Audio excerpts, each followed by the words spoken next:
Assalamualaikum warahmatullahi wabarakatuh. Bertemu lagi kita di dalam bab yang baru, iaitu bab 5, pengasasan Kesultanan Melayu Melaka. Di bawah bab besar Kesultanan Melayu Melaka. Baiklah.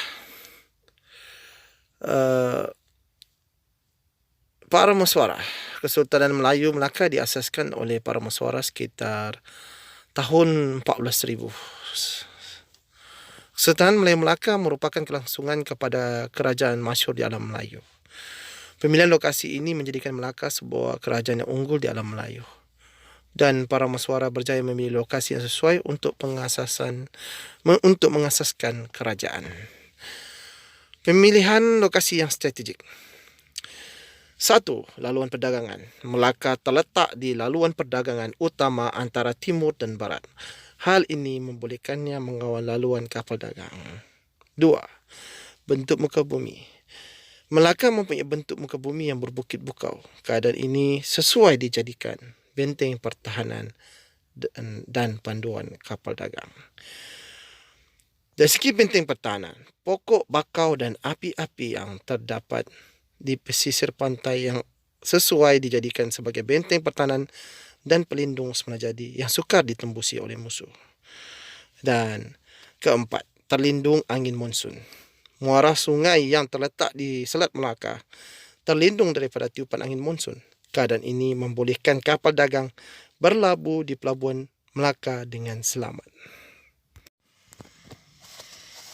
Kegemilangan Kesultanan Melayu Melaka. Faktor kegemilangan. Kepimpinan Raja. Keturunan Raja Palembang menurut karya Sulalatus Salatin. Pemerintah Melaka berasal dari zuriat keturunan anak Raja Palembang yang dikatakan bersusul galur dari Iskandar Zulkarnain. Susul galur ini memberikan taraf kedudukan yang tinggi kepada Sultan Melaka dalam kalangan kerajaan lain di alam Melayu. Kedua, peranan yang unggul. Raja mempunyai pelbagai peranan yang unggul dalam sistem pemerintah, iaitu menjadi simbol perpaduan dan kemakmuran. Raja merupakan ketua angkatan tentera, mengetuai hubungan diplomatik, menyelaraskan kegiatan ekonomi, menjadi ketua agama Islam dan menegakkan keadilan. Faktor seterusnya ialah kewibawaan. Ciri pemimpin raja adalah seperti adil, berwibawa dan mengambil berat terhadap kebajikan rakyat. Raja memerintah berdasarkan bidang kuasa yang ditetapkan dalam hukum kanun Melaka. Dan contohnya Sultan Muzaffar Shah dan Sultan Mansur Shah merupakan pemerintah yang mengutamakan keamanan dan kebajikan rakyat. Akhir sekali, faktor kegemilangan seterusnya ialah daulat dan alat kebesaran. Kepimpinan raja dikaitkan dengan konsep daulat dan derhaka, serta pelbagai institusi kerajaan seperti adat istiadat istana dan alat kebesaran diraja.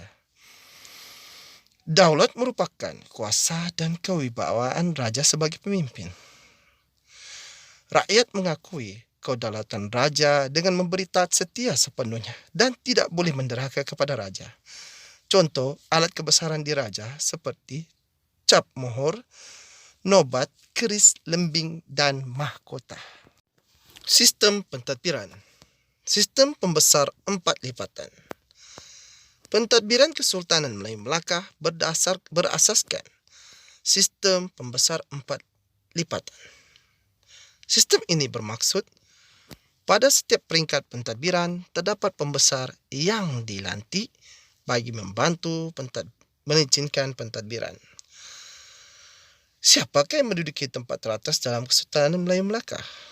Jawapannya mudah, Sultan. Kemudian di bawahnya pembesar berempat.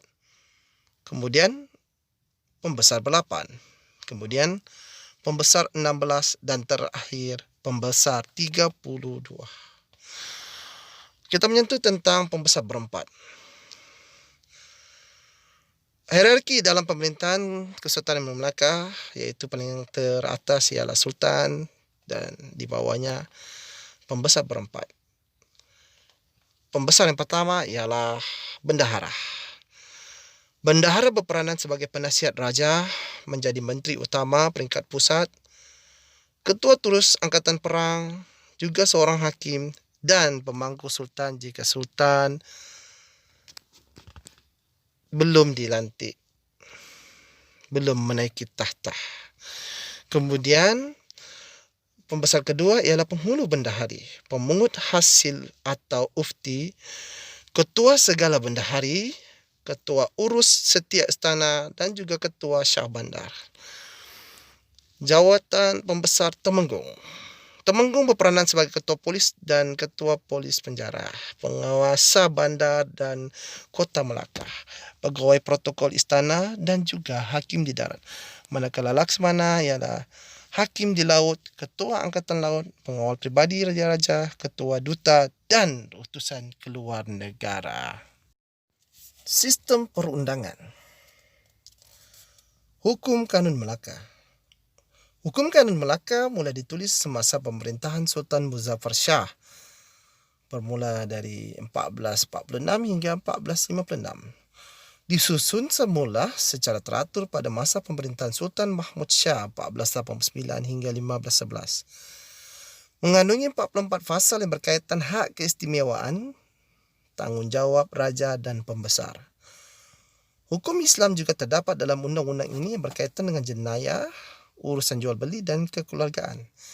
Jenayah di dalam negeri Melaka dapat diatasi dengan baik dan terurus, dapat mewujudkan keamanan dan menjamin keselamatan rakyat.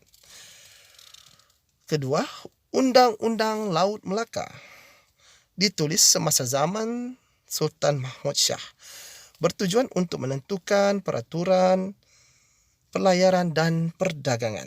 Mengandungi 25 fasal yang menerangkan peraturan di laut, tertib berniaga dan tata cara berjual beli, dan juga tanggungjawab nahoda, anak kapal Kiwi dan syah bandar.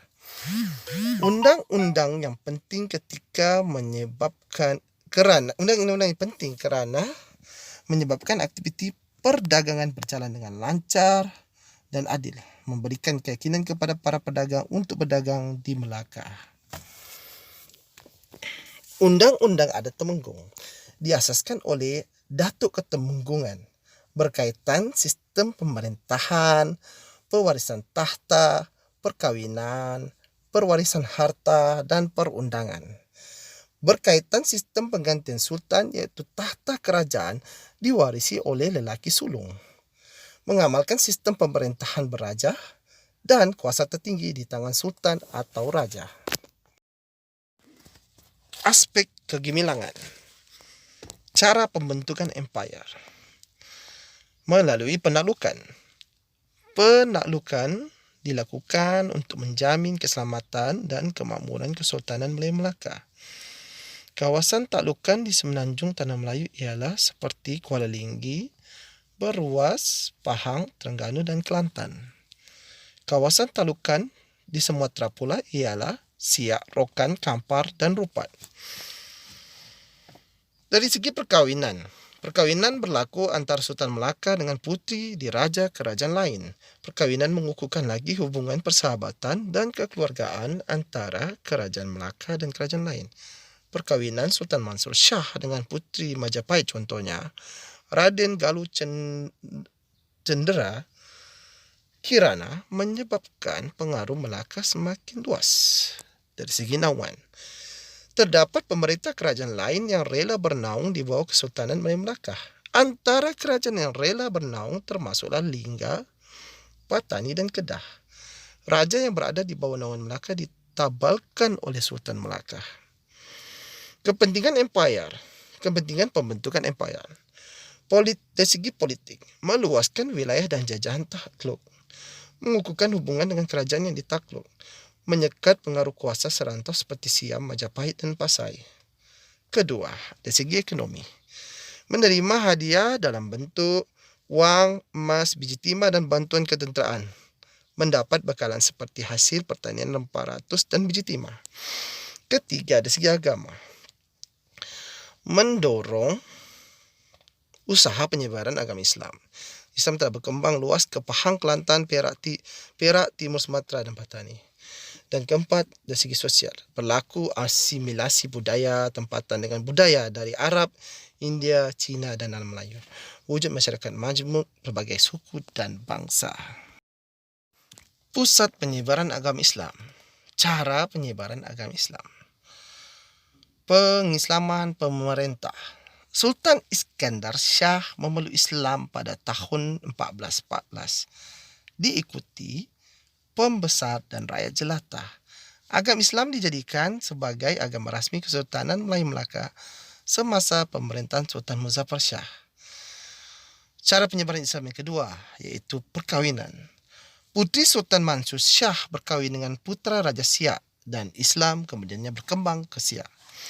Peranan ulama dan mubalik. Ulama dan mubalik diantar oleh pemerintah Melaka ke seluruh kawasan pengaruhnya.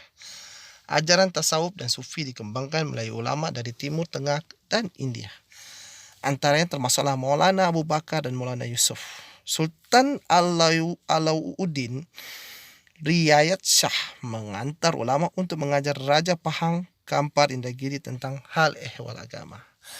Dari segi perdagangan, Islam tersebar melalui aktiviti perdagangan. Pedagang Arab, India dan Cina datang ke Melaka mempunyai sifat mubalik yang mendorong penyebaran Islam. Dari Melaka, mereka juga menyebarkan Islam ke kawasan lain yang disinggahi. Perluasan kuasa. Kesultanan Melayu Melaka menyebarkan agama Islam melalui proses perluasan kuasa. Negeri naungan dan jajahan memeluk Islam sebagai tanda taat setia kepada pemerintah Melaka. Kesan penyebaran agama Islam. Pertama, tumpuan utama. Madrasah, masjid dan surau menjadi tempat belajar. Belajar Al-Quran dan ilmu tasawuf semasa pemerintahan Sultan Muzaffar Shah. Kedua, pemerintahan dan pentadbiran. Hukum Kanun Melaka dan Undang-Undang Laut Melaka digubal berdasarkan Undang-Undang Islam. Persuratan. Hikayat Muhammad Ali Hanafiyah dan Hikayat Amir Hamzah, karya sastra Arab dan Parsi. Dan keempat, pembelajaran. Melaka menjadi tumpuan ulama dan pendak. Pusat perdagangan. Melaka sebagai pusat perdagangan antarabangsa. Pertama, kedudukan strategik. Kedudukan strategik menyebabkan Melaka muncul sebagai pusat perdagangan dan pelabuhan maju. Melaka yang terletak di laluan perdagangan antara India dan Cina. Kedudukan strategik di Selat Melaka menyebabkan Melaka dikunjungi oleh pedagang dari dalam dan luar alam Melayu. Pusat pengumpulan dan pengedaran pelbagai barangan. Melaka muncul sebagai pusat pengumpulan dan pengedaran pelbagai barangan. Barang yang dikumpul dan diedarkan kepada pedagang luar termasuklah timah, emas, kapur baru, sasi hutan dan reparatus. Barangan ini diperoleh dari negeri naungan dan jajahan serta kawasan sekitar alam Melayu. Barangan luar yang dibawa masuk ke Melaka termasuk benang, emas, kain, pelikat, batu delima, tembikar wangian dan bahan makanan. Pelbagai makanan dagangan ini membuktikan pelabuhan Melaka sebagai emporium yang maju. Ketiga, pusat perkapalan. Pelabuhan Melaka dikunjungi oleh pelbagai jenis kapal besar dan kecil. Kapal besar terdiri daripada jong dan bahtera. Kapal kecil pula terdiri daripada pejajap, sagur, payar, baluk, lancang, kakap dan balang. Dikunjungi pedagang dari dalam dan luar alam Melayu. Pedagang Melaka menjadi tempat yang dikunjungi pedagang dari dalam dan luar alam Melayu.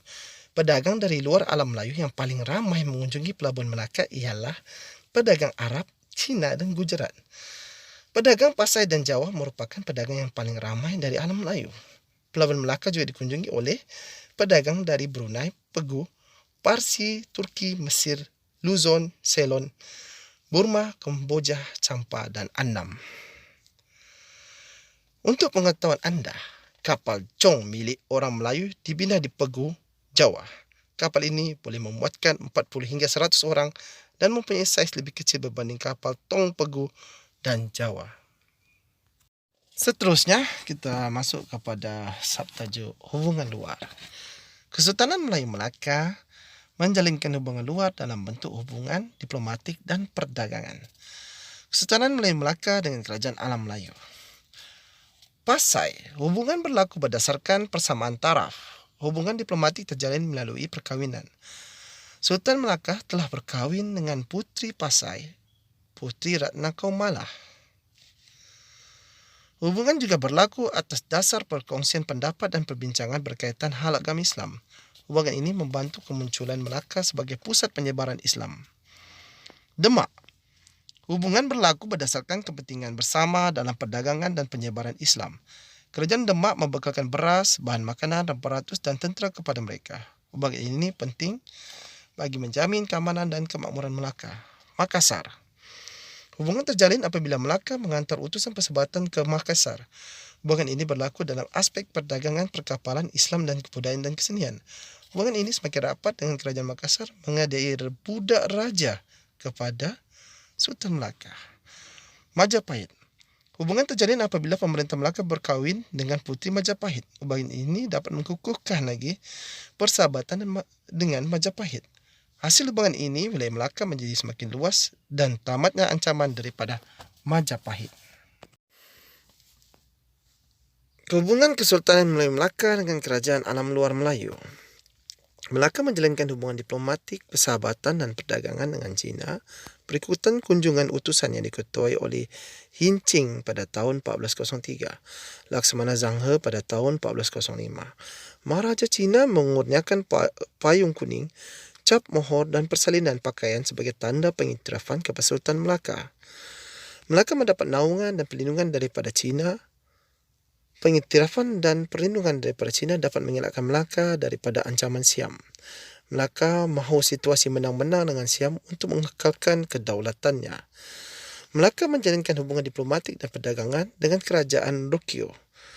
Sultan Mansur Shah berutus surat dengan Kerajaan Rukyu berkaitan tingkah laku pedagangnya yang melanggar undang-undang di Melaka. Hubungan ini membantu meningkatkan lagi perdagangan dengan Melaka. Kerajaan lain, Melaka menjalinkan hubungan perdagangan dengan Pegu, Luzon, Gujarat, Coromandel dan Bengal. Melaka juga menjalankan hubungan dengan Mesir, Parsi, Turki dan Arab. Kesannya Melaka muncul sebagai pusat perdagangan dan pusat penyebaran Islam yang ulung di alam Melayu. Siam, Melaka pernah diancam oleh Siam semasa pemerintahan para Muswarah dan Sultan Muzaffar Shah. Melaka menjalinkan hubungan diplomatik dan perdagangan dengan Siam. Melaka mengantar utusan ke Siam yang diketuai oleh Tun Telanai dan Menteri Jana Putra. Melalui hubungan ini, Siam membekalkan kayu jati, beras dan bahan makanan kepada Melaka. Keselamatan Melaka terjamin. Baiklah, kita masuk kepada bahagian terakhir iaitu pengakhiran Kesultanan Melayu Melaka yang berpusat di Melaka. Apakah yang menjadi faktor kepada keruntuhan Kesultanan Melayu Melaka? Baiklah, terdapat dua faktor iaitu faktor dalaman dan juga matlamat kedatangan Portugis. Dari segi faktor dalaman, masalah kepimpinan. Keadaan politik tidak stabil akibat kelemahan Sultan Mahmud Shah dan pembesar dalam pemerintahan dan pentadbiran. Wujud amalan pilih kasih, rasuah dan penyelewangan dalam pentadbiran, serta perbalahan sesama sendiri dalam kalangan pembesar. Masalah perpaduan. Persaingan kuasa antara pembesar Melaka menyebabkan berlaku perpecahan. Askar upahan dari luar yang tidak taat setia kepada Melaka dan rakyat tidak bersatu padu. Apakah matlamat kedatangan Portugis? Iaitu 3G. Gold, Glory, Gospel atau di dalam bahasa Melayu, kekayaan, keagamaan dan kemasyhuran. Apakah strategi Melaka menghadapi serangan Portugis? Melaka menggunakan lancaran dan perahu berapi. Kedua, memperteguhkan pertahanan Melaka di kawasan pantai dengan kayu-kayan dan pelbagai jenis meriam serta peti-peti berisi serbuk peluru. Menggunakan tentera bergajah dan akhir sekali melepaskan tembakan meriam secara bertalu-talu dari pantai.